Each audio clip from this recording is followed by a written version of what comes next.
రాబోయే 15, 20 సంవత్సరాల పాటు కూటమి అధికారంలో ఉండాలి. ఉంటుంది. ఇది పవన్ కళ్యాణ్ గారు నిన్న చెప్పినట్టు మేము అనుకుంటున్నాం. సరే మనం అనుకున్నయన్నీ జరిగితే భగవంతుడు అనేవాడిని మర్చిపోతాం. కాబట్టి అది పక్కన పెడదాం. బట్ ఇక్కడ పాయింట్ ఏంటంటే ఓకే 20 ఏళ్ళు ఈ కూటమి అధికారంలో ఉంటుంది. అప్పటిదాకా పవన్ కళ్యాణ్ సీఎంగా ఉండరాక ఓన్లీ డిప్యూటీ సీఎంగానే ఉంటారా?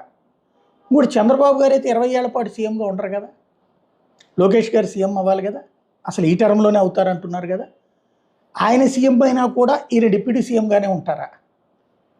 తర్వాత లేదు ఈ టెన్యూర్ కాకుండా నెక్స్ట్ టర్మ్ అప్పుడు కూడా చంద్రబాబు గారిని సీఎంగా ఉంచడానికే, అంటే రాబోయే 20 ఏళ్ళు తెలుగుదేశం ముఖ్యమంత్రి పదవి తీసుకుని జనసేన ఉప ముఖ్యమంత్రి పదవికి పరిమితం అవుతా. ఇప్పుడు 21 సీట్లు తీసుకున్నారు కాబట్టి రేపు సీట్లు పెరుగుతాయి.